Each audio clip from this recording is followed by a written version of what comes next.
So I want to give you a brief intro and review about perfect squares so that you can better understand how to solve perfect square equations. First, you really need to know what a square number is. So the square numbers are the numbers on the diagonal in the times table. Any number times itself will produce a square number. So 5 times 5 is 25, and so 25 is a square number. You really need to know your square numbers. Another way to think about them is that if you take their position in the times table and draw a line up or a line over, you make a square. And that square has a side of, in this example, 8.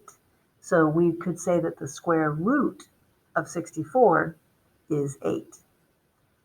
You really need to know your square roots beyond 1 through 10 and your squares beyond 10. So on your scratch paper, take a moment and simplify these expressions.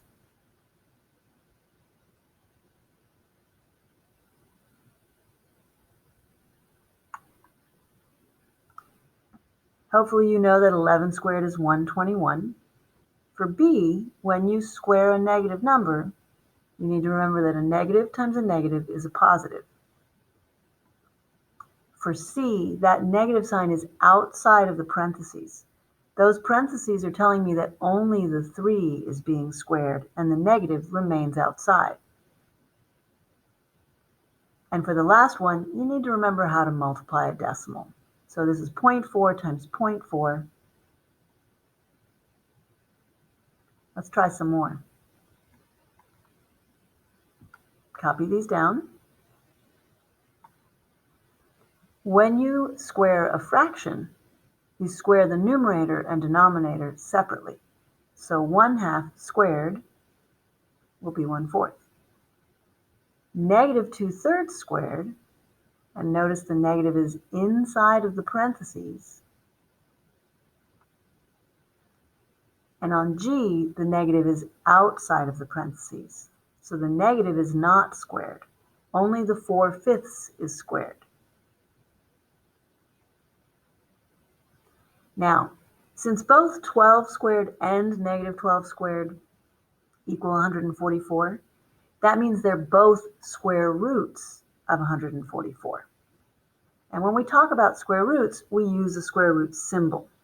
Now that symbol will be put around a number, and that's telling you that you need to find its root. It is not half. It is whatever number times itself equals that number. Half of 144 would be 72. But we know that the square root of 144 is 12.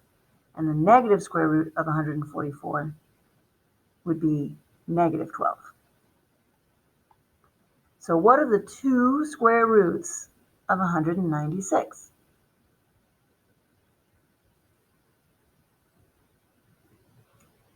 The square roots are the numbers that when they multiply times themselves, bring us back to, in this case, 196. Sometimes you need to find the square root of a number that isn't a square number.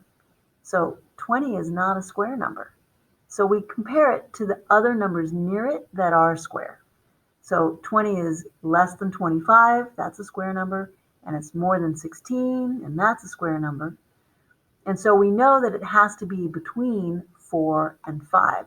It's going to be a decimal that's irrational, meaning it's going to be a decimal that just goes on and on and on your calculator. Your calculator may round off, but the reality is that decimal never ends. The square root of 20 is an irrational number. Sometimes you'll be asked to simplify expressions that are inside of square roots. Try this one. When you simplify an expression that has square roots around the outside of a bunch of stuff that's going on inside, you need to do everything inside first.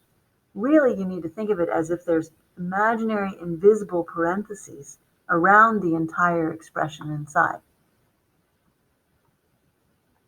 So the answer to this one should be 6. I'm afraid my picture's in the way. Now we're going to look at solving equations that have squares. We've been solving some quadratic equations, but these ones are going to be a little different. For example, this is just a binomial. It's not a trinomial. So in this case, we're going to start by trying to just get the variable term alone. And then we're going to take the square root of both sides. But when we take the square root of 9, we need to remember that there's two answers, 3 or -3. Copy this example down. When I look at a problem like this, my first step is to just simplify it by dividing out the greatest common factor. I can divide everything in this equation by 2. Simpler numbers. Now I want to get my variable term alone, and then I'm going to take the square root of both sides,